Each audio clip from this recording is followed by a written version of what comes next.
with Tag DFW at Keller Williams. We're here to do What's the Good News update. Sorry it's been so long. We haven't done this in 2 months. It got a little crazy in our household in the month of October. We had an appointment for baby 2, and everything is good on that. For those of you that don't know, we're waiting to find out the gender. And then right after that happened, Craig decided he wanted to go stay 2-night vacation at the hospital. At the hospital for gallbladder surgery. So it wasn't expected to be as long as it was, but I ended up being there a couple nights. So thank you for everybody that called or texted or reached out to me on Facebook. We both appreciate it a lot. It was a rough couple of days for everybody, but we're back at it, and here we go. We had our daughter had croup cough over that same time frame, and my grandmother fell and broke her hip and was in the emergency room. So that was all in the span of, I think, 10 days. But like Craig said, everyone's doing much better and we're back. So we're going to do a little bit of a longer update today. Hope that you find something useful out of it. Give us a call if you have anybody thinking about buying or selling in the area.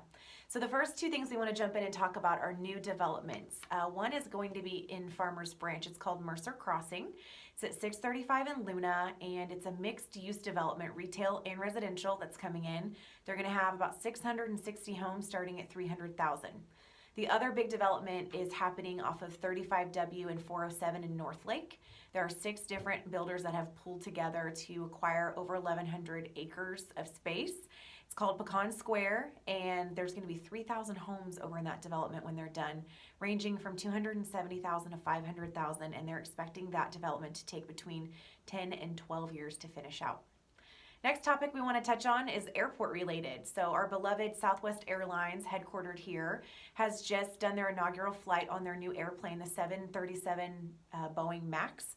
Apparently it looks really similar to just a regular 737, but it's much more fuel efficient. So they're going to be doing a lot more routes going forward, a lot more destinations going forward, which is going to benefit all of us.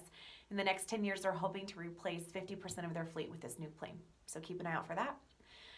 On the south side of DFW Airport, there's a 40-acre business park coming in for industrial e-commerce warehouse space. DFW has done a really nice job this year of leasing out that type of space. And in fact, in the first quarter of 2017, we were named as the second highest market for industrial business because of the amount of square footage we've leased out to different businesses. Entertainment and sports. Jerry Jones has partnered with a real estate investor to purchase Complexity Gaming. And they're actually going to be relocating the headquarters they've had. That's an esports gaming. They are going to relocate from Houston up to the Star in Frisco. So that move is expected to get underway shortly. A couple other things. Sundance Square has, obviously, it's getting bigger and bigger. There's a lot of popularity with it. And takes a lot of money to make that place still look good. Nissan USA has teamed up with Sundance Square, and they're going to be parking some of the Nissans out there so that people that come visit Sundance Square can check the cars out, and that also helps pay for some of the expenses that comes with that whole entertainment center. Lastly, the ballpark in Arlington, the new one, is underway. Supposed to be huge.